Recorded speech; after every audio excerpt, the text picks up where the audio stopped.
Sağ ol, merhabalar. Nasılsın, iyi misin? Sağ ol, genç. Sen ablan mıdır? Hoş geldiniz müdürüm. Merhaba. Hoş bulduk. Futbolcu olacağız. Esra sen? Esra değil mi? Emsal. Emsal sen? Açıldığı zaman spor lisesine kaydını yapacaklar. İnşallah. Kaçıncı sınıftadır bizde? 8. Beraber geleceğiz.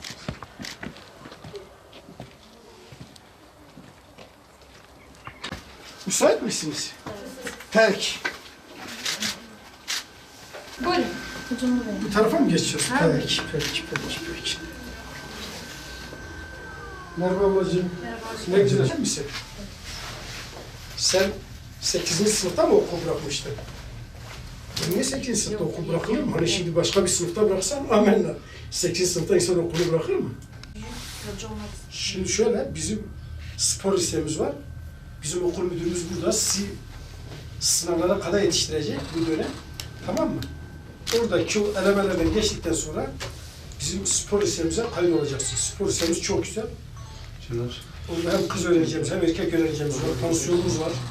Yani kız öğrencilerimizin kalabileceğiniz güzel pansiyonlu var. Orada eğitim öğretimde, lise eğitimi oradan devam eder. Oradan Emsal'ı okula alıyoruz. Emsal bu sene 8'e geçecek ve devam edecek. Emsal'ın bir hedefi var. Zaten spor lisesine yerleşecek. Biz okul müdürüne de söyledik.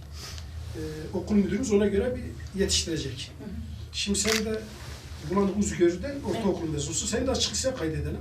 Vallahi ciddi diyorum ya, hiçbir problem yok. Açık lise sadece sınava gireceksin. Lise diploman olacak.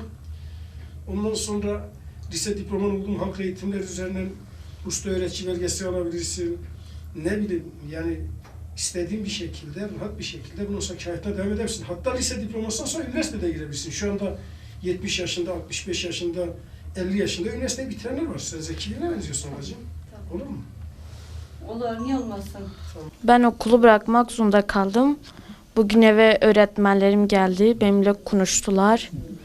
Beni okula kaydettiler. Okula gideceğim. Spor lisesine gitmek istiyorum. Sporcu olmak istiyorum. İnşallah olurum. Okula ilk gittiğim zaman çok heyecanlıydım. Gittim, çok güzeldi.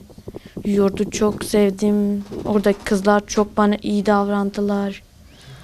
Oradaki okulumu çok sevdim. Öğretmenleri çok iyiydi. Çok iyi benimle konuşuyorlardı. Okulda eğleniyordum. Arkadaşlarım vardı. Köylülerim vardı. Bir dolusu millet vardı. Onlarla konuşuyordum, eğleniyordum. Tekrar okula başladığım için çok mutluyum. Bazı sebeplerden dolayı ben kızım okulu bıraktı.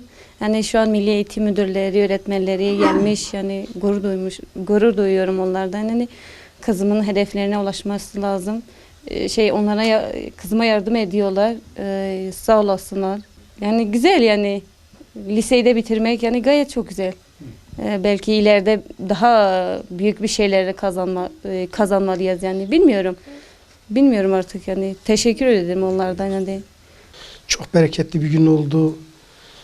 Okulu 8. sınıfta bırakan Emsal genç kızımızı bir de okula kazandırdık. Şimdi bu kızcağız çeşitli nedenlerden dolayı okulu bırakmıştı. Ama biz kızımızla görüştükten sonra, öğretmenleri ve bizim ikna ekiplerimiz görüştükten sonra kızımızın hedeflerinin ne kadar büyük olduğunu, işte bundan sonra spor lisesine devam etmesini bize söyledi. Daha sonra da spor alanında gerekli herhangi bir dalda yükseleceğiyle ilgili kendi görüşlerini az önce size belirtti. Tabii biz eve gelince anneyle de görüştük. Annenin ortaokulu bitirdiğini duyunca ben hanımefendiye bir teklif götürdüm. Açık lise öğrencimiz olur musunuz dedim. O da memnuniyetle bunu kabul etti. Şimdi böylelikle kızımızı 8. sınıfa kazandırdık. Anneyi de inşallah açık lise öğrencisi yapacağız. Tabii bu çalışmalarımız sene başından bu yana devam ediyor. Sene başından bu yana biz temel eğitimde 932, orta öğretimde de 109 öğrenci kazandırdık. Toplamda 1041. Sadece Aralık ayındaki kazandırdığımız öğrenci sayısı 308 öğrenci kazandırmıştık. İşte bu öğrencilerden bir tanesini de bugün beraber kazandırdık. Emeğinize sağlık. Tabii fiziki altyapımız gayet iyi. Hemen hemen kırsalda bizim bir 101 tane okulumuz var, ortaokulumuz var. Bu 101 ortaokulumuzun temel esprilerinden bir tanesi de bu kız çocuklarımızın asgari düzeyde ortaokulu bitirmeleri ve ortaokulu bitirdikten sonra bu çocukların okula devamı çok da rahat oluyor.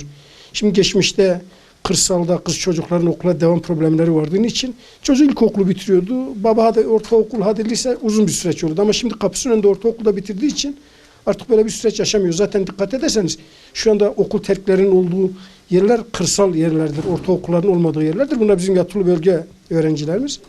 İnşallah bu kızımızı için, annesi için bugünkü çalışmalarımız hayırlara vesile olur.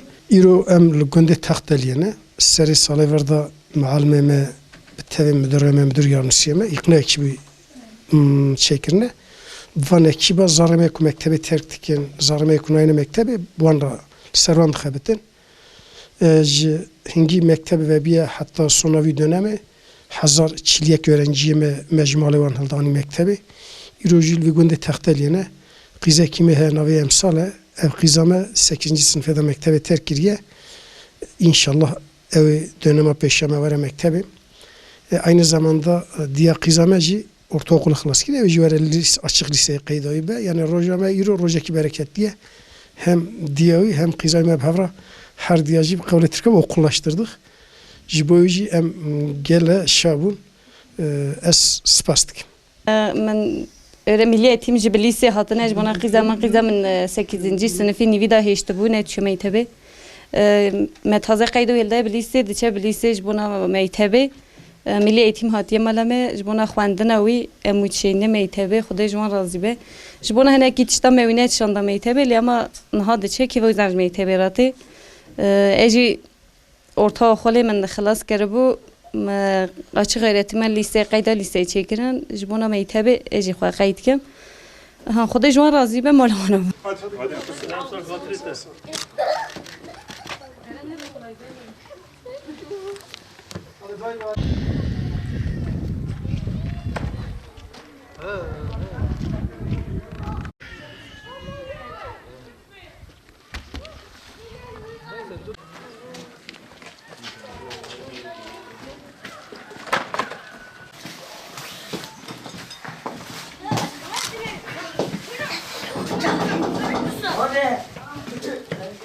Okul çok güzeldir. Değil mi? Evet. Sen ilk başta 3 ay boyunca hiç okula tabii gelmedin. Hayır, baban da geldi, biz de geldik, çok uğraştık. En sonunda ne oldu? Sen bize çok güzel bir söz verdin. Ben inşallah bundan sonra okula devam edeceğim dedin değil mi? Evet. Artık şu anda bu okul açıldıktan sonra sen inşallah rahat bir şekilde okula devam vereceksin değil mi? Evet. Evet. Yücel kızımız bize söz verdi. Bu sene biz temel eğitimde 932 öğrenci kazandırmıştık. Biri de Mücella oldu. Toplamda 1041 öğrenci oldu. Çalışmalara devam edeceğiz. İnşallah Mücella annesi de burada. Okuyup güzelce okulunu bitirecek. Belki güzel bir meslek sahibi olacak. İnşallah. Hem annesine yardım edecek, hem annesine yol gösterecek. Anlaştık mı Mücella? Anlaştık. Okula devam edeceğiz. Evet. Teşekkür ederiz Mücella. Evet, annesi de evini bize açtı. Çok teşekkür ediyoruz. Yani sizin kızınız bizim de kızımız. Biz de mutlu olduk. Mücella'yı tekrardan okulda göreceğimiz için. İnşallah Mücella çok çalışacak. İnşallah. Hem bize verdiği sözü yerine getirecek. Hem annesine verdiği sözü yerine getirecek. Değil mi Mücella? Evet.